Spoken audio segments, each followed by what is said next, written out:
പീതാംബരം കരവിരാജിതശംഖചക്രകൗമോദഗീതരതിജം കരുണാസമുദ്രം രാധാസഹായമതിസുന്ദരമന്ദഹാസം വാതാലയേശമനിശം കൃതിഭാവയാമി. എല്ലാവർക്കും നമസ്കാരം.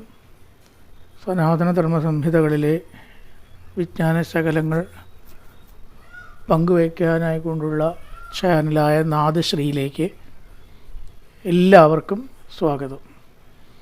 ഞാൻ മധുസൂദന വാര്യർ. ഈ ചാനൽ സബ്സ്ക്രൈബ് ചെയ്യാത്തവർ ദയവ് ചെയ്ത് സബ്സ്ക്രൈബ് ചെയ്ത് സഹകരിക്കണമെന്ന് വിനീതമായി അപേക്ഷിക്കുന്നു. കഴിഞ്ഞ ഭാഗത്ത് വ്യാസനാരദ സംവാദത്തിൽ നാരദോപദേശപ്രകാരം എല്ലാവർക്കും ഭക്തി വർദ്ധിപ്പിക്കത്തക്ക വിധത്തിലുള്ള ഒരു ഗ്രന്ഥം രചിച്ചാൽ, ഭഗവാന്റെ ലീലാവിലാസങ്ങളെ മനോഹരമായ വിധത്തിൽ വർണ്ണിക്കുന്ന ഗ്രന്ഥം രചിച്ചാൽ അങ്ങേക്ക് സമാധാനം കിട്ടും എന്നാണ് പറഞ്ഞ് നാരദൻ പോയത്. അപ്പം നിർഗതേ നാരദേ സൂത ഭഗവാൻ ബാദരായണ ശ്രുതവാൻ തദഭിപ്രേതം തതക്കിമകരോത് വിഭു. നാരദൻ നിർഗതേ പുറത്തേക്ക് പോയ സമയത്തെങ്കിൽ സൂത വിളിച്ചുകൊണ്ട് പറയുകയാണ്, ബാദരായണനായിരിക്കുന്ന വ്യാസൻ പിന്നീട് എന്ത് ചെയ്തു? ഇപ്പോൾ പറഞ്ഞു, സരസ്വതി നദീതീരത്തുള്ള തൻ്റെ ആശ്രമമായിരിക്കുന്ന ശമ്യാപ്രാസത്തിൽ വേദവ്യാസ മഹർഷി ഭഗവത് ലീലകളെ സമ്യക്കാകും വണ്ണം മനസ്സിൽ കണ്ടു. സമാധിഭാവത്തിൽ കണ്ടതുകൊണ്ടാണ് ഭാഗവതം സമാധി ഭാഷയാണ് എന്ന് പറയുന്നത്. എന്നിട്ട് എഴുതിയ ഗ്രന്ഥം ആയതുകൊണ്ട് സമാധി ഭാഷയാണ് എന്നാണ്, സാധാരണ ഭാഷയല്ല. ലോകത്തിൻ്റെ അനർത്ഥത്തെ ഇല്ലാതാക്കാനായിക്കൊണ്ട് ഉപശമം സാക്ഷാത് ഭക്തിയോഗം അതോക്ഷജെ. അനർത്ഥം ഇല്ലാണ്ടാക്കാനായിട്ട് ഒറ്റ മാർഗ്ഗമേ ഉള്ളൂ, ഭക്തിയോഗം അതോക്ഷജെ. അതോക്ഷജനായിരിക്കുന്ന ഭഗവാനിൽ ഭക്തി ഉണ്ടാവുക. ആ ഭക്തി വർദ്ധിപ്പിക്കുമ്പോൾ മാത്രമേ ലോകത്തിൻ്റെ അനർത്ഥം തീരുള്ളൂ. വേറൊരു മാർഗവും ഫലവത്താവില്ല എന്ന് കണ്ടു. ലോകത്തിന് ശോകമോഹ ഭയാപക, ശോകം, മോഹം, ഭയം, ഈ മൂന്നെണ്ണാണ് മനസ്സിന് വിഷമുണ്ടാക്കി തീർക്കുന്നത്. അതില്ലാതാക്കുന്നതായ ഒരു സംഹിത, സത്വേ സാത്വത സംഹിതാം, സത്തുക്കൾക്ക് സുഖത്തെ തരുന്നതായിരിക്കുന്ന സാത്വിക ഗുണം ഉളവാക്കുന്നതായിരിക്കുന്ന സംഹിത രചിച്ചു എന്ന് പറയുകയാണ്. അത് കേട്ട് കഴിഞ്ഞാൽ എന്തുണ്ടാവണം? യസ്യാംബേ സൂയമാണായാം കൃഷ്ണേ പരമപുരുഷേ ഭക്തിരുത്പത്യതേ. പരമപുരുഷനായിരിക്കുന്ന കൃഷ്ണനിൽ ഭക്തി ഉണ്ടാവണം. ശോകം എന്ന് പറയുമ്പോൾ കഴിഞ്ഞ കാര്യത്തെക്കുറിച്ചുള്ള ചിന്താകുലതയാണ് അത്രേ ശോകം. അതേസമയത്ത് ഭയം എന്ന് പറഞ്ഞാലോ ഇപ്പോൾ ഉണ്ടാവുന്ന അവസ്ഥയാണ്. എന്തിൽ നിന്നെങ്കിലുമുള്ള ഭയം. അത് ഇടിമിന്നലാവാം, ജീവികളിൽ നിന്നാവാം, വന്യജീവികളിൽ നിന്നാവാം, രോഗഭയമാവാം. അപ്പോൾ അധികം ഈ സമയത്തുണ്ടാകുന്നതാണ് നമ്മൾ ഭയം എന്ന് പറയുന്നത്. മിക്കവാറും അത് പ്രസൻറ്റ് ടെൻസിലായിരിക്കും. ഭാവിയിലത്തുള്ള ഭയം ഇല്ല എന്നല്ല, അധികവും ഭയപ്പെടുക എന്ന് പറയുമ്പോൾ ഉടനെ വരാൻ പോകുന്നൊരു കാര്യത്തിനെ നമ്മൾ ഭയപ്പെടുക അല്ലേ. 2030 അല്ല കുറേ കാലം കഴിഞ്ഞിട്ട് ലോകാവസാനം അപ്പോഴല്ലേ നമ്മൾ വിചാരിക്കും, ഭയം ഉണ്ടാവില്ല. എന്ന് വെച്ചാൽ നാളെ ലോകാവസാനിക്കുകയാണെന്ന് പറഞ്ഞാലോ. അപ്പോൾ ഈ ഭയം എപ്പോഴും ഇമ്മീഡിയറ്റായിട്ട് വരുന്നൊരു കാര്യത്തിനാണ് അത്ര അധികം. ഇനി മോഹം, അത് ഭാവി കാലത്ത് നമുക്ക് ഇന്നതുണ്ടാവണം, ഇന്ന കാര്യം ഉണ്ടാവണം, ഭാവിയെക്കുറിച്ചുള്ള ആശങ്കയ്ക്കാണ് നമ്മൾ മോഹം. ശോകവും മോഹവും ഭയവും മനസ്സിനെ ആകുലപ്പെടുത്തുന്ന 3 ടെൻസ്, ഫ്യൂച്ചർ, അതുപോലെ പ്രസൻറ്റ്, പാസ്റ്റ്. ആ 3ഉം ഇല്ലാതാകുന്ന സംഹിത വേണം രചിക്കാനായി കൊണ്ട് എന്ന് വിചാരിച്ചിട്ടാണ് ശമ്യാപ്രാസം എന്ന് പറയുന്ന തൻ്റെ സരസ്വതി നദീ തീരത്ത് ജലം തൊട്ട് അതീവ ശുദ്ധയോടുകൂടി മനസ്സിനെ ഏകാഗ്രമാക്കി ഭഗവത് കഥ രചിക്കാൻ തുടങ്ങിയത് എന്ന് പറയുകയാണ്. തുടക്കം എവിടെയാണ്? യഥാ മൃതേ കൗരവസിഞ്ചയാനാം വീരേശ്വതോ വീരഗതിംഗതേഷു മൃഗോദരാവിദ്ധഗതാഭിമർശ ഭക്നോരുദണ്ഡേ ധൃതരാഷ്ട്രപുത്രേ. മഹാഭാരതം രചിച്ചിട്ടും അത്ര സമാധാനം കിട്ടാത്തത് കൊണ്ട് ആ മഹാഭാരതവും മുഴുവനായില്ല എന്നൊരു തോന്നൽ. അതിൻ്റെ അവസാനം മുതൽക്ക് തന്നെ ആവാമെങ്കിൽ ഭാഗവതം തുടങ്ങുക എന്ന് വിചാരിച്ചു. ഭാഗവതത്തിലത്തെ കഥാപാത്രങ്ങളും ഭാരതത്തിലത്തെ കഥാപാത്രങ്ങളും ഏകദേശം ഒക്കെ ഒന്ന് തന്നെയാണ്. പാണ്ഡവരുണ്ട്, കൗരവരുണ്ട്, കൃഷ്ണനുണ്ട്, ഉദ്ധവരുണ്ട്, ഭീമനും അർജുനും ഒക്കെ അതിലും ഉണ്ട്. പക്ഷേ കഥാപാത്രങ്ങളുടെ അവതരണത്തിൽ വ്യത്യാസം വന്നു എന്ന് മാത്രമേ ഉള്ളൂ. അപ്പം ഭാരതയുദ്ധം അവസാനിച്ച് ദുര്യോധനൻ ഗദാപ്രഹരം ഏറ്റിട്ട് ഭീമൻ്റെ ഗദാപ്രഹരമേറ്റ് മരണത്തെ അഭിമുഖീകരിച്ച് കിടക്കുന്ന ആ കാഴ്ച അശ്വത്ഥാമാവ് കാണുകയാണ്. വിശേഷിച്ച സ്ഥാനമാനങ്ങളോ യോഗ്യതയോ ഒന്നുമില്ല ഇല്ലാത്ത അശ്വത്ഥാമാവിനെ അതെല്ലാം നൽകിയ അസ്ത്രവിദ്യയൊക്കെ പഠിപ്പിച്ച് കേവനാക്കിയതായിട്ട് തൻ്റെ യജമാനൻ അതീവ ദാരുണാവസ്ഥയെ പ്രാപിച്ച് കിടക്കുന്നത് കണ്ടപ്പോൾ അശ്വത്ഥാമാവ് വിചാരിക്കുകയാണ്, ഇത്രയേറെ ഉപകാരം തനിക്ക് ചെയ്തതായിട്ടുള്ള ഒരാൾക്ക് തിരിച്ചൊന്നും ചെയ്യാനായിട്ട് തനിക്ക് കഴിഞ്ഞില്ലല്ലോ എന്ന്. പക്ഷേ ഈ മരിക്കണ സമയത്ത് ഇപ്പം എന്താണ് ചെയ്യുക? ദുര്യോധനന് ജനിച്ച മുതൽക്ക് ഒരൊറ്റ ആഗ്രഹമേ ഉള്ളൂ, പാണ്ഡവർ നശിച്ച് കാണണം. തങ്ങൾക്ക് നേരെ ഇല്ലെങ്കിലും വേണ്ടില്ല, ചിലർക്ക് അങ്ങനെയല്ലേ, നമ്മുടെ രണ്ട് കണ്ണും പോയാലും അപ്പുറത്ത് ഒരു കണ്ണെങ്കിലും പോണേ. തനിക്ക് നന്നായില്ലെങ്കിലും പാണ്ഡവർ നന്നാവരുത്. ഇത് നന്നായി അറിയാവുന്ന അശ്വത്ഥാമാവ് എന്ത് ചെയ്തു? യുദ്ധക്കളത്തിൽ ഉറങ്ങിക്കിടക്കുന്ന പാഞ്ചാലിയുടെ 5 കുട്ടികളെ നിഷ്കരുണം വധിച്ച് ഈ വാർത്ത മരിക്കാൻ പോകുന്ന ദുര്യോധനനോട് പറയുകയാണ്, രാജൻ അങ്ങ് സമാധാനിച്ച് മരിച്ചോളൂ, പാഞ്ചാലിയുടെ ഭാവി വാഗ്ദാനമായിട്ടുള്ള പാണ്ഡവന്മാരുടെ ഭാവി വാഗ്ദാനമായിട്ടുള്ള 5 കുട്ടികളെ ഞാൻ കൊന്നിട്ടുണ്ട്. ദുര്യോധനൻ ഒരിക്കലും സന്തോഷിച്ചില്ല. പ്രതികാരം കൊണ്ട് എവിടെയും എത്തില്ല. നമ്മുടെ ഒരാളെ കൊന്ന അപ്പുറത്ത് 2 ആളെ കൊല്ലുക, ആ 2 ആളെ കൊന്ന അപ്പുറത്ത് 4 ആളെ കൊല്ലുക, ഈ 4 ആളെ കൊന്ന അപ്പുറത്ത് 8 ആളെ കൊല്ലുക. ഈ ഒരു രീതിയിലുള്ള പ്രവർത്തനം ഒരിക്കലും മനുഷ്യൻ സുഖത്തെ കിട്ടില്ല എന്ന് ഏകദേശം മനസ്സിലായിട്ടുള്ള ദുര്യോധനൻ ഭാവം കൊണ്ട് നടിച്ചു. അശ്വത്ഥാമാവെ വേണ്ടിയിരുന്നില്ല, ഈ മരിക്കാൻ പോകുന്ന എന്നോട് പിഞ്ചു കുട്ടികളുടെ മരണവാർത്തയാണോ പറയണത്? ഒരു വിഷ്ണു സഹസ്രനാമെങ്കിലും ജയിച്ച് കേട്ടിട്ടുണ്ടെങ്കിൽ അതിൻ്റെ ഗുണമെങ്കിലും ഉണ്ടായിരുന്നു അല്ലേ? പക്ഷെ ഇത്രയും ദയനീയമായിട്ടുള്ള ശിശുഹത്യാ വാർത്ത എന്തിനാണ് എന്നോട് പറഞ്ഞത് എന്ന ഭാവത്തിൽ നോട്ടം കൊണ്ട് ദുര്യോധനൻ നടിച്ചു. എന്തായാലും പാഞ്ചാലി മാറത്തടിച്ച് കരയാൻ തുടങ്ങി. ഒരു കുട്ടി മരിച്ചാൽ തന്നെ ഒരമ്മയ്ക്ക് എത്ര ദുഃഖം ഉണ്ടാവും. 5 കുട്ടികൾ മരിച്ചതായിട്ടുള്ള പാഞ്ചാലി മാറത്തടിച്ച് കരഞ്ഞപ്പോൾ ആ കൈ പിടിക്കുകയാണ് അർജുനൻ. പാഞ്ചാലി, ഇനിയും ആ മാറത്തുള്ള അടി കാണാൻ എനിക്ക് ശക്തിയില്ല.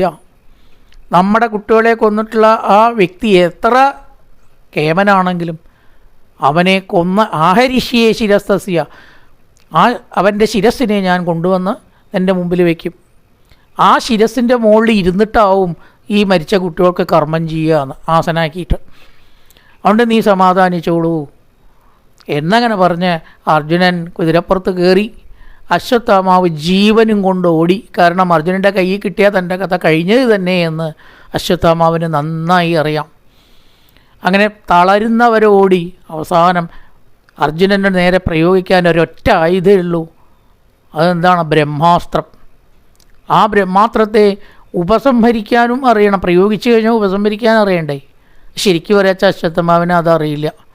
തൻ്റെ പ്രാണനെ രക്ഷിക്കാനുള്ള വെപ്രാളത്തിൽ ഉപസംഹരിക്കണം എന്ന ചിന്ത പോലുമില്ലാതെ, അതറിയില്ല എന്ന കാര്യം പോലും ഓർക്കാതെ അശ്വത്ഥാമാവ് ബ്രഹ്മാസ്ത്രം പ്രയോഗിച്ചു. ലോകം മുഴുവനെയാണ് നശിക്കുക ബ്രഹ്മാസ്ത്രത്തിൽ. പിന്നെ താൻ രക്ഷപ്പെടാൻ ഇത് ചെയ്തിട്ട് വല്ല കാര്യമുണ്ടോ? പ്രാണവേദനയിൽ അല്ലെങ്കിൽ പ്രാണൻ പെടയുന്ന അവസ്ഥയിൽ, പ്രാണൻ പോകുമെന്ന് ഉറപ്പായ വെപ്രാളത്തിൽ തനിക്കത് ഉപസംഹരിക്കാനുള്ള കഴിവില്ല എന്നുപോലും മറന്ന് അശ്വത്ഥാമാവ് ബ്രഹ്മാസ്ത്രം പ്രയോഗിച്ചു. ഭഗവാൻ പറഞ്ഞു, അർജുന, ഈ വരുന്നത് ബ്രഹ്മാസ്ത്രമാണ്, ഇതിന് വേറൊരു മാർഗവുമില്ല. വേത്തേദം ദ്രോണപുത്രസ്യ ബ്രാഹ്മമസ്ത്രം പ്രദർശിതം നൈവാസോ വേദ സംഹാരം പ്രാണബാധ ഉപസ്ഥിതേ. പ്രാണബാധ, തൻ്റെ പ്രാണൻ പോവുമെന്ന വെപ്രാളത്തിൽ ഉപസംഹരിക്കാനുള്ള അറിവ് പോലുമില്ല എന്ന് അവൻ മറന്നു. അതുകൊണ്ട് നീ എന്ത് ചെയ്യുക? ജഹ്യത്ര തേജ ഉന്നതമത്രജ്ഞോ ഹ്യത്ര തേജസ. സർവ്വവിധത്തിലുള്ള അസ്ത്രവിദ്യയും അറിയുന്ന അർജുന, നീ എന്ത് ചെയ്യണം? ആ ബ്രഹ്മാസ്ത്രത്തെ മറ്റൊരു ബ്രഹ്മാസ്ത്രം കൊണ്ട് ഉപസംഹരിക്കണം. ഒരു ബ്രഹ്മാസ്ത്രത്തിനെ മറ്റൊരു ബ്രഹ്മാസ്ത്രം കൊണ്ട് മാത്രമേ ഉപസംഹരിക്കാനായിട്ട് പറ്റുള്ളൂ. ഇപ്രകാരം ഭഗവാൻ പറഞ്ഞത് അനുസരിച്ച് മറ്റൊരു ബ്രഹ്മാസ്ത്രം കൊണ്ട് അർജുനൻ ആ ബ്രഹ്മാസ്ത്രത്തെ ഉപസംഹരിച്ചു. വേഗം അശ്വത്ഥാമാവിനെ പിടിച്ച് കെട്ടിബന്ധിച്ച് പശും രശനയാ യഥാ, ഒരു പശുവിനെ ഒരു മൃഗത്തിനെ കയറിട്ട് കെട്ടിക്കൊണ്ടുവരുന്നത് പോലെ അർജുനൻ അശ്വത്ഥാമാവിനെ പിടിച്ച് കെട്ടി കൊണ്ടുവരികയാണ് പാഞ്ചാലിയുടെ മുമ്പിലേക്ക്. പാഞ്ചാലി, ഇവനാണ് നമ്മുടെ കുട്ടികളെ കൊന്ന ദുഷ്ടൻ. ഇവനെ എന്ത് ചെയ്യണം എന്ന് നീ പറഞ്ഞാൽ മതി. കണ്ടശ മുറിക്കണോ, അതോ ജയിലിൽ അടയ്ക്കണോ, അതോ വധിക്കണോ, നീ എന്ത് പറഞ്ഞോ അത് ഞാൻ ചെയ്യാം എന്നങ്ങനെ ആ അർജുനൻ പറഞ്ഞു നിൽക്കുമ്പോഴാണ് ഭാഗവതത്തിൽ ഉള്ള കഥാപാത്രങ്ങളുടെ പ്രത്യേകത നമുക്ക് കാണാൻ കഴിയുക. മഹാഭാരതത്തിലത്തെ പാഞ്ചാലി എങ്ങനെയായിരുന്നു? എൻ്റെ കുട്ടികളെ കൊന്നവനെ കൊന്ന് ആ ചോര കൊണ്ട് അഴിച്ചിട്ട ഈ മുടി ഞാൻ കെട്ടുള്ളൂ. മുടി അഴിക്കാൻ കാരണം താൻ വല്ലാത്തൊരവസ്ഥയിലാണ്, വല്ല ദുഃഖം വരുമ്പോഴാണ് ഈ മുടി കെട്ടാതിരിക്കുക എന്നാണ്. അതുകൊണ്ട് ഈ കുട്ടികളെ കൊന്നവനെ കൊന്ന് അവരുടെ പത്നിമാരെ ഞാൻ വിധവകളാക്കി മുടി കെട്ടാത്തവരാക്കും. ആ കൊന്നവൻ്റെ പത്നിമാരെ ഞാൻ മുടി കെട്ടാത്തവരാക്കും വിധവകളാക്കിയിട്ടെന്ന് എന്ന് പ്രതിജ്ഞ ചെയ്ത പ്രതികാര ദുർഗയായ പാഞ്ചാലിയെയാണ് നമ്മൾ അവിടെ കാണുന്നത്. ഇവിടെയോ പാഞ്ചാലി പറയുകയാണ്, മുച്ചതാമേഷ, അഴിച്ചു വിടൂ നാഥ. അങ്ങ് ആരെയാ ഈ പിടിച്ചു കെട്ടി കൊടുത്തിരിക്കുന്നത്? ദ്രോണൻ്റെ പുത്രനാണ് അശ്വത്ഥാമ. ദ്രോണൻ ആരാണ്? അങ്ങയുടെ ഗുരുനാഥനാണ്. എല്ലാ സരഹസ്യോ ധനുർവേദത്തിൻ്റെ സർവ്വരഹസ്യങ്ങളെയും അങ്ങേക്ക് ഉപദേശിച്ച ഗുരു ഈശ്വരതുല്യനാണ്. ഗുരുവാണ് ഈശ്വരതുല്യനായിട്ട് ഏറ്റവും നമ്മൾ ബഹുമാനിക്കുന്നത് ഈ ലോകത്തിൽ ഗുരുനാഥനെയാണ്. ആ ഗുരുനാഥൻ്റെ പുത്രൻ എന്ന് പറഞ്ഞാൽ ആരാണ്? ഗുരുനാഥൻ പോലെ തന്നെ വിചാരിക്കണം. ആത്മാവൈ പുത്ര ഉത്പന്ന ഇതി വേദാനുശാസിത. വേദതത്വപ്രകാരം ഒരാളുടെ ആത്മാവ് തന്നെയാണ് അയാളുടെ പുത്രനായിട്ട് ജനിക്കുന്നത്. ഈ പുത്രനെ ഉപദ്രവിച്ചാൽ ഗുരുനാഥനെ ഉപദ്രവിച്ചതിന് തുല്യമായതുകൊണ്ട് അഴിച്ചു വിടൂ എന്ന് പറയണം. എന്താ കാരണം? മക്കൾ മരിച്ചതായിട്ടുള്ള ദുഃഖം ഞാനിപ്പോൾ അനുഭവിക്കുന്നു. ഈ അശ്വത്ഥാമാവിനെ കൊന്നാലോ വേറൊരമ്മയല്ലേ മാർത്തടിക്കേണ്ടി വരിക. അപ്പോൾ പുത്രദുഃഖം നന്നായി അറിയുന്ന ഞാൻ ആ അശ്വത്ഥാമാവിൻ്റെ അമ്മയായിരിക്കുന്ന കൃപി മാറത്തടിച്ച് കടയണം എന്നാഗ്രഹിക്കുന്നത് ശരിയാണോ നാഥ? അതുകൊണ്ട് ദയവായി അഴിച്ചുവിടൂ. പാഞ്ചാലിയുടെ പ്രതികാര ബുദ്ധിയൊക്കെ ഭാഗവതത്തിൽ വരുമ്പോഴേക്ക് പോയിരിക്കണം. അതാണ് ഭാഗവതവും ഭാരതവും. കഥാപാത്രം ഒന്നാണെങ്കിലും ഇവിടെ വാശിയില്ല, യുദ്ധത്തിനുള്ള വെപ്രാളമില്ല. എത്രയോ പേരെ കൊന്നിട്ടൊരു നേട്ടമുണ്ട് എന്ന് ഭാഗവതം കരുതുന്നില്ല. പ്രതികാര ബുദ്ധി കൊണ്ട് ഇന്ന് വരെ ലോകം നന്നായിട്ടില്ല. അവസാന ഘട്ടത്തിലെ ഒരു യുദ്ധം ആവാവൂ. അതായത് ഭഗവാന്റെ പ്രേരണ പ്രകാരമാണ് രാവണനെ പലരും ഉപദേശിച്ചു. കുംഭകർണൊക്കെ ഭഗവാന്റെ പ്രേരണ, സർവം പ്രേരണയേവ ഭൂമൻ. താൻ നേരിട്ട് വന്ന് ഉപദേശിക്കാൻ പറ്റുമോ രാവണന്? അപ്പോൾ കുംഭകർണനെ കൊണ്ട് ഉപദേശിച്ചു, മണ്ഡോദരി ഉപദേശിച്ചു, വിഭീഷണൻ ഉപദേശിച്ചു. എത്രയോ പേര് സീതയെ കൊണ്ടുപോയിട്ട് കാക്കൽ വെച്ചോളൂ, ഇത് ചില്ലറ കളിയല്ല, ത്രിലോകനാഥനായിരിക്കുന്ന ഭഗവാനോടാണ് കളിക്കുന്നത്, അങ്ങയുടെ സർവനാശം ഉറപ്പായിട്ടും ഇതിലുണ്ടാവും എന്നൊന്നും പറഞ്ഞ് എല്ലാ വഴിയും അടഞ്ഞു. ഇനി എന്തേ വഴിയുള്ളൂ? യുദ്ധം അല്ലാണ്ട് പത്നിയെ വീണ്ടെടുക്കണ്ടേ? യുദ്ധമല്ലാതെ വഴിയില്ല എന്ന് കണ്ടിട്ടേ രാമൻ യുദ്ധത്തിന് തയ്യാറായിട്ടുള്ളൂ. മഹാഭാരതത്തിൽ എല്ലാവർക്കും കൂടി ഒരു രാജ്യം കൊടുക്കാൻ പറഞ്ഞു, 5 ആൾക്കും കൂടി ഒരു ഗ്രാമം കൊടുക്കാൻ പറഞ്ഞു, 5 ആൾക്കും കൂടി ഒരു ഗൃഹം കൊടുക്കാൻ പറഞ്ഞു, 5 ആൾക്കും കൂടി ഒരു മുറി കൊടുക്കാൻ പറഞ്ഞു. സൂചി കുത്താൻ കൊടുക്കില്ല എന്ന് ദുര്യോധനൻ വാശി പിടിച്ചു. ഇനി യുദ്ധമല്ലാണ്ട് വഴിയില്ല എന്ന് കണ്ടിട്ടേ കൃഷ്ണൻ യുദ്ധത്തിന് പുറപ്പെട്ടിട്ടുള്ളൂ. ആദ്യം തന്നെ ചാടി യുദ്ധത്തിന് പുറപ്പെടുക എന്നുള്ളത് ഉണ്ടായിട്ടില്ല. അത് ശരിയല്ല. അപ്പോൾ ഭാഗവതം യുദ്ധത്തിനെ ഒഴിവാക്കുക, പ്രതികാര ബുദ്ധി ഒഴിവാക്കുക, സമാധാനത്തിൻ്റെ മാർഗം അവലംബിക്കൂ എന്നാണ് നമുക്ക് പറഞ്ഞു തരുന്നത്. അതുകൊണ്ട് അഴിച്ചുവിടൂ, ഈ ഗുരുപുത്രനെ വധിക്കുന്നത് ശരിയല്ല എന്നങ്ങനെ പറയുകയാണ്. ഭീമൻ പറഞ്ഞു, അതൊക്കെ അർജുന, സ്ത്രീകൾ പലതും പറയും, തെറ്റ് ആര് ചെയ്താലും തെറ്റാണ്. ആദതായി അക്രമം ആചാര്യൻ ചെയ്താലും തെറ്റാണ്. ആ ആചാര്യനെ ശാസിക്കാം എന്നുണ്ട്. ആചാര്യനാണെങ്കിലും ശാസിക്കാം, ചെയ്തത് തെറ്റാണ് എന്ന് ഉറപ്പുണ്ടെങ്കിൽ. അപ്പം അതുകൊണ്ട് ഇവിടെ ആ അശ്വത്ഥാമാവിനെ വധിക്കണം എന്നാണ് ഞാൻ പറയുക എന്നായി ആര്? ഭീമൻ. അപ്പോൾ ഭഗവാൻ പറഞ്ഞു, അർജുന പാഞ്ചാലി പറയുന്നിടത്തും കാര്യമുണ്ട്, ഏട്ടൻ പറയുന്നിടത്തും കാര്യമുണ്ട്. നീ നിൻ്റെ ഔചിത്യം നല്ലപോലെ ആലോചിച്ചിട്ട് എന്താ വെച്ചാൽ ചെയ്തോളൂ. അങ്ങനെ അർജുനൻ എന്ത് ചെയ്തു? വാളെടുത്തിട്ട് ഈ ബന്ധിച്ച കയറാട് മുറിച്ചു. എന്നിട്ടോ മോചിപ്പിക്കുകയാണ് അശ്വത്ഥമാവിനെ. പക്ഷേ എന്ത് ചെയ്തു? ഒരു ഭാഗം ശിരോമുണ്ഡനം ചെയ്ത്, ക്ഷൗരം പകുതി ഒരു ഭാഗം ചെയ്ത്, തലയിലത്തെ ശിരോരത്നം അപഹരിച്ച് അപമാനിച്ചിട്ട് അങ്ങോട്ട് അയച്ചു, കടന്നു പോവിടുന്നതെന്നും പറഞ്ഞിട്ട്. ഇങ്ങനെ അയച്ചതായിട്ട് സമയത്ത് ഭീമന് സന്തോഷമായി. വധിച്ചതിനേക്കാളും നല്ലത് പളത്തി ചെയ്തതാണ് കേട്ടോ നന്നായത് എന്ന്. വധിച്ചാൽ അതോടുകൂടി കഴിഞ്ഞു അയാൾ ചിലപ്പോൾ അനശ്വരനാവും. അടുത്ത ദിവസം അടുത്ത വർഷം അയാളെ ഓർക്കും. ഇങ്ങനെയൊക്കെ ഉണ്ടാവും ഇല്ലേ? ചിലപ്പോൾ ചില രക്തസാക്ഷിത്വമായിട്ട് ചിലർ ആചരിക്കും. മരിച്ചുകൂടെ വലിയൊരു ശിക്ഷയല്ല എന്നാണ്. ജീവനോടെ ദുഃഖം അനുഭവിക്കണം, അതല്ലേ ഏറ്റവും വലിയ ദുഃഖം. ഇപ്പം ചെയ്തതാണ് നന്നായത്. ഭീമനെ കൊല്ലണം എന്നില്ല, പക്ഷേ ചെയ്ത തെറ്റിന് ശിക്ഷിക്കണമെന്നേ ഉള്ളൂ. പാഞ്ചാലിക്കോ ചെയ്ത തെറ്റിന് ശിക്ഷിക്കേണ്ടെന്നില്ല, പക്ഷേ എന്ത് ചെയ്യരുത്, കൊല്ലണ്ട. അപ്പോൾ രണ്ടാളുടെ ആഗ്രഹവും അർജുനൻ സാധിപ്പിച്ചു കൊടുത്തു. അതെങ്ങനെയാണ് ഈ ഔചിത്യവും ബുദ്ധിയും വിവേകവും അർജുനൻ ഉണ്ടായത്?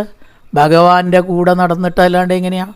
അപ്പോൾ നല്ല ആൾക്കാരുടെ കൂടെ നടക്കുമ്പോൾ നമുക്കും ഔചിത്യങ്ങളും നല്ല ചിന്തകളും വേണ്ട സമയത്ത് വേണ്ടത് പ്രവർത്തിക്കാനുള്ള കഴിവും ആപൽഘട്ടത്തിൽ പ്രവർത്തിക്കേണ്ടതായിട്ടുള്ള ധർമ്മവും എല്ലാം അറിയും. അതിനു വേണ്ടിയിട്ടാണല്ലോ ഈ വലിയ ആൾക്കാരുടെ കൂടെ നടക്കുന്നതും മഹത്തുക്കളുടെ കൂടെ നടക്കുന്നതും. അങ്ങനെയാണ് അർജുനന് ഈ തിരിച്ചറിവ് ഉണ്ടായത് എന്നങ്ങനെ പറയണം.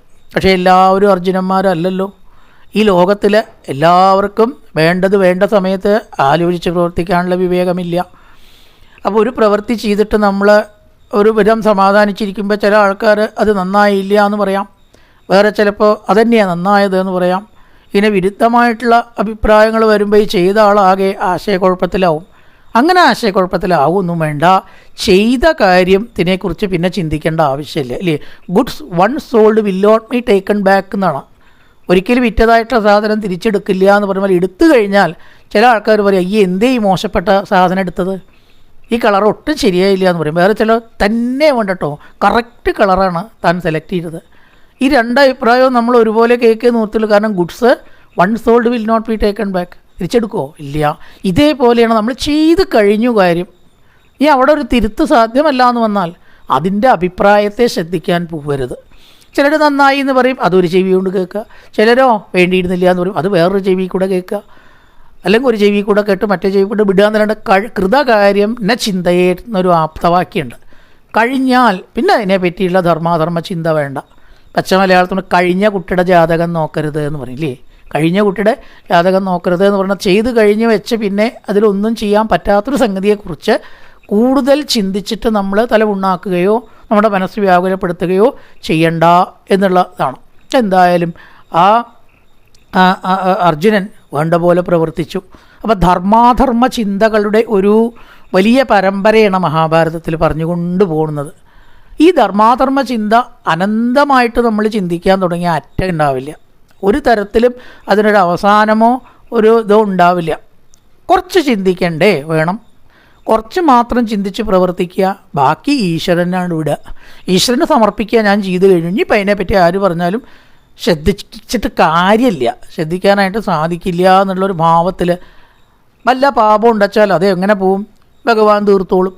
ഭഗവാന് സമർപ്പിക്കപ്പെട്ടതായിട്ടുള്ള കർമ്മങ്ങളുടെ എല്ലാ പാപവും ഭഗവാനാത്രേ ഏറ്റെടുക്കുക, നമുക്കില്ല. നമ്മളാണോ ചെയ്യണതെന്ന് വിചാരിക്കുമ്പോഴുള്ള അതാണല്ലോ ഗുരുനാഥന്മാരെയൊക്കെ കൊല്ലാൻ വേണ്ടി അർജുനനോട് ഗീതയിൽ പറഞ്ഞത്. അർജുന, അതിൻ്റെ പാപം നിനക്കില്ല, കാരണം ഞാൻ പറഞ്ഞതാണ് നീ ചെയ്യുന്നത്. അങ്ങനെ സമാധാനിക്കുക മാത്രമേ നമുക്ക് വഴിയുള്ളൂ. ധർമാധർമ്മ ചിന്തകൾക്ക് അറ്റമില്ല, അല്ലേ? സീതയെ ഉപേക്ഷിച്ചതിനെ പറ്റിയിട്ട് ഇന്നും തർക്കമാണ്. രാമൻ ചെയ്തത് ശരിയായില്ല. പതിവ്രതയായിട്ടുള്ള പത്നി ആരെങ്കിലും പറഞ്ഞു കേട്ടിട്ട് ഉപേക്ഷിക്കുന്നത് ശരിയായോ? ഉത്തരമുണ്ട് കേട്ടോ, അറിയണവർക്ക് ഇതിനൊക്കെ ഉത്തരമുണ്ട്. അതുകൊണ്ട് രാമൻ ചെയ്തത് ശരിയായില്ല എന്ന് ചിലർ, ശരിയായി എന്ന് ചിലർ. അപ്പോൾ ധർമാധർമ്മ ചിന്തകളുടെ അനന്തമായിരിക്കുന്ന തർക്കത്തിൽ ഏർപ്പെടുന്നത് നമ്മുടെ മനസ്സിന് ഒരു ഗുണവും ചെയ്യില്ല. അതുകൊണ്ട് എന്ത് ചെയ്യുക? ഭക്തിക്ക് പ്രാധാന്യം കൊടുക്കുക. ഒരു കൂട്ടമൊക്കെ ആയിട്ട് ചിന്തിക്കുക, ഇതിന് വേണ്ടപ്പെട്ടവർ പറയണതനുസരിച്ചാണ് ചെയ്യുക ആ സന്ദർഭത്തിനനുസരിച്ച്. പിന്നെ അതിനെക്കുറിച്ച് കൂടുതൽ ശരിയാണോ തെറ്റാണോ എന്ന ചിന്ത വേണ്ട. ഭാഗവതത്തിൽ 21-ാമത്തെ അധ്യായത്തിലെ ഏകാക്ഷരം പറയണത് അതിന് അർജുന ഉദ്ധവ, ഏതാണ് ശരി ഏതാണ് തെറ്റ്? ഇത് അനിശ്ചിതമായി ചിന്തിച്ചിട്ട് കാര്യമില്ല, എവിടെയും നമ്മൾ എത്തില്ല. ഇതെങ്ങനെ ചിന്തിക്കാൻ തുടങ്ങിയാൽ സ്ഥൂലാസൂക്ഷ്മങ്ങൾ ഒരുപാട് ചിന്തിക്കാനുണ്ടാവും. ഒരുപാട് ശരിയെക്കുറിച്ചും ഒരുപാട് തെറ്റിനെക്കുറിച്ചും ചിന്ത വേണ്ട എന്ന് ഏകാർച്ചത്തിൽ ഉദ്ധവോപദേശത്തിലും ഭഗവാൻ പറയുന്നുണ്ട്, സൂചിപ്പിക്കുന്നുണ്ട് അവിടെ. അപ്പം എന്തായാലും ഭക്തി തന്നെയാണ് നമുക്ക് പരമമായ പുരുഷാർത്ഥം. അതുകൊണ്ട് അതിനെ പഞ്ചമ പുരുഷാർത്ഥമായിട്ട് പറയണു. അടുത്ത അധ്യായത്തിൽ ഉത്തരയുടെ ഭക്തി, ഗർഭത്തിൽ രക്ഷിക്കാൻ വേണ്ടിയിട്ട് വിളിച്ച് കരയുകയാണ് ഉത്തര. ആ ഭക്തി കൊണ്ട് ആ ഗർഭത്തെ രക്ഷിച്ച കഥ, പിരിയാൻ പോകുന്ന കൃഷ്ണനെ കുന്തിദേവി സ്തുതിക്കുന്ന കഥ, ആ ഭാഗം. പിന്നെ അടുത്ത അധ്യായത്തിൽ ഭീഷ്മർ ഭഗവാനെ മരിക്കാൻ പോകുന്ന സമയത്ത് സ്തുതിക്കുന്ന ഭാഗം. ഈ 3 സ്തുതികളും ആപൽ ഘട്ടത്തിൽ എന്തു വേണം? ഈശ്വരനെ ചിന്തിക്കണം. ലാപതി കിങ്കരണീയം സ്മരണീയം ചരണയുഗളം അമ്പായാം എന്ന് പറഞ്ഞ പോലെ ഈശ്വരനർത്ഥേ ഉള്ളൂ ഇവിടെ. ഈശ്വരനെ സ്മരിക്കുക, അതല്ലാണ്ട് നമുക്ക് വേറെ മാർഗമൊന്നുമില്ല. സ്ത്രീകൾ പറയും അടുത്ത ജന്മെങ്കിലും സ്ത്രീജന്മം തരാണ്ടിരിക്കണേന്ന്, മതിയായി. പുരുഷന്മാരോട് ചോദിച്ചോക്കൂ, എന്താ അതിനത്ര പ്രയാസം? അവിടെ അടുക്കളയിൽ കിടന്ന് തിരികെ എന്താ വെച്ചാൽ അവിടെ കഴിയാന്നല്ലാണ്ട് പുരുഷനല്ലേ എല്ലാവരെയും കണ്ട് ബുദ്ധിമുട്ടുന്നതും കഷ്ടപ്പെടുന്നതൊക്കെ. എല്ലാ നിയമങ്ങളും സ്ത്രീകൾക്ക് അനുകൂലമാണ്. എന്തെങ്കിലും ഒന്നും വേണ്ടിയാൽ പുരുഷനാവും ഇടയ്ക്ക് ജയിലിലാവുക, പീഡനാവും, ഗാർഹിക പീഡനാവും, വേറൊന്നാവും. എന്താ ഇപ്പോൾ പുരുഷന് ഒരു വിലയുള്ളത് ഈ സമൂഹത്തിൽ? പുരുഷനോട് ചോദിച്ചാൽ അങ്ങനെ പറയാം, സ്ത്രീകളോട് ചോദിച്ചാൽ അങ്ങനെ പറയാം. സത്യം എന്താ അറിയോ? സത്യം ഇതൊന്നുമല്ല. ശരീരം എടുത്തു കഴിഞ്ഞാൽ പിന്നെ ദുഃഖമാണ് എന്നാണ് സത്യം. അത് സ്ത്രീ ആയാലും ദുഃഖം തന്നെ, പുരുഷനായാലും ദുഃഖം തന്നെ, ഇതിന് സംശയമൊന്നുമില്ല. അപ്പോൾ എന്താണ് നിവൃത്തിമാർഗം? ഒറ്റ നിവൃത്തിമാർഗ്ഗമേ ഉള്ളൂ, ഭഗവാന്റെ പാദപത്മത്തെ മുറുകെ പിടിക്കുക. അതിനു വേണ്ടിയിട്ടാണ് സ്ത്രീയുടെ ജന്മമായിട്ടുള്ള ഉത്തരാകുന്തി, പുരുഷൻ്റെ ജന്മമായിട്ടുള്ള ഭീഷ്മർ, ഈ 2 ഭാഗമാണ് ഇനി വരാൻ പോകുന്ന ഭാഗത്തിൽ പറയാൻ പോകുന്നത്. അത് മറ്റൊരു ഭാഗത്തിൽ നമുക്ക് കണ്ടുമുട്ടാം. കായേന വാചാ മനസേന്ദ്രിയേർവാ ബുദ്ധ്യാത്മനാ വാ പ്രകൃതേ സ്വഭാവാത് കരോതി യദ്യത് സകലം പരസ്മൈ നാരായണായേതി സമർപ്പയാമി. ഓം പൂർണ്ണമദ പൂർണ്ണമിദം പൂർണ്ണാത് പൂർണ്ണമുദച്യതേ പൂർണ്ണസ്യ പൂർണ്ണമാദായ പൂർണ്ണമേവാവശിഷ്യതേ. ഓം ശാന്തി ശാന്തി ശാന്തി. ഹരി ഓം. ശ്രീ ഗുരുഭ്യോ നമഃ. ഹരി ഓം.